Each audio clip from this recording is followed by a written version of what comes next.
pagbati sa ating ah, mga head po. Yan. Kay Ma'am Joy, ang ating college administrator. Ma'am Mary Grace, ang ating college president. At syempre, ang ating magaling na dean ng Institute of Computing Studies, Sir Paul. Etong NCP graduation ay hindi lang siya isang pagtatapos. So, andito ako para magbigay ulit, no? Mag-remind ulit kasi syempre, lahat tayo nagiging makakalimutin, lalo na kapag sobrang dami nating iniisip sa buhay, mga pinagdadaanan. So, may mga na-encounter tayo na mga ganyan sa buhay natin and nadi-disregard na natin yung ibang bagay. So, gusto ko munang makita kung sino yung mga NSTP graduates na umattend. Pakitaas nga po yung kamay. Mga NSTP graduates. Ayan. So, pakitignan muna yung katabi. Isang malaking ngiti muna. Ayan. Sabihin mo, good job. Pakitapik at sabihin nyo na good job. Alam niyo kung bakit good job? Kasi sa pag-attend nyo pa lang ng NSTP graduation, ayan, pinapakita nyo at pinaninindigan nyo na kayo ay isang NSTP graduates.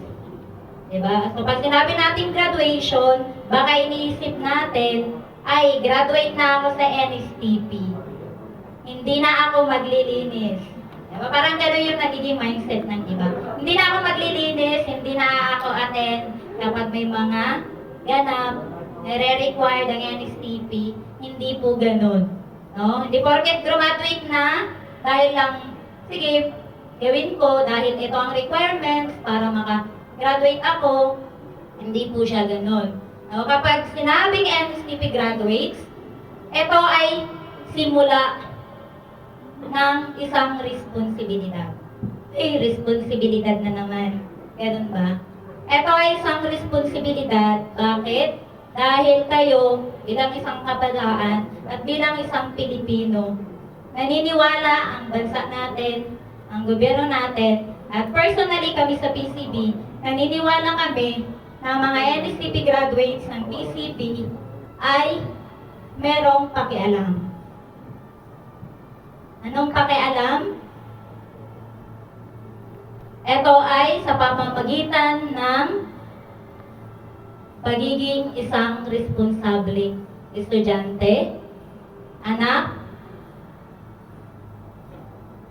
at isang responsableng citizen ng ating bansa. Okay? So, kasamang recognition, no, kino-congrats ko yung mga nagkaroon. No? Hindi lang ito nasusukat sa medalya, sa mga certificates na meron tayo, hindi po doon nasusukat ang achievements.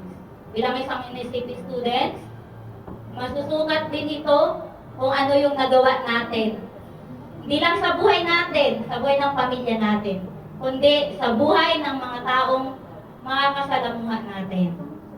So, huwag nating kakalimutan na porket graduate na, second year na kayo, babaliwalain na naman natin, wala naman tayong gagawin, meron ko. Okay? So, sunod, kami, mga adult, mas matanda kami, bukas makalawa, wala na kami, kayo na yung mga susunod na adult.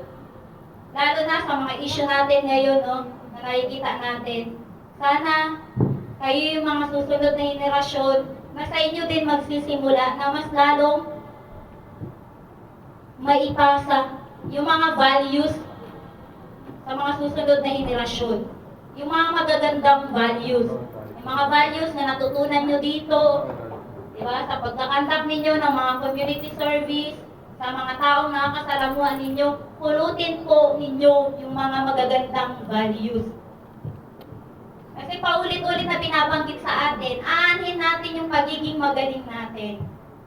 Kung kulang naman tayo sa mga values, yung simpleng respeto sa kapwa, simpleng pagsunod sa mga batas, hindi natin magawa.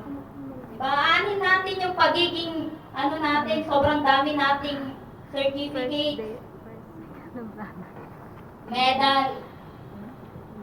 Umabot na tayo ng kung saan-saan. Pero nakakalimutan natin isang bagay na dapat lagi nating dala-dala. yung mga magagandang values. Kaya, again, congratulations sa mga umattend. Sana yung certificate ninyo, hindi lang siya maging isang papel.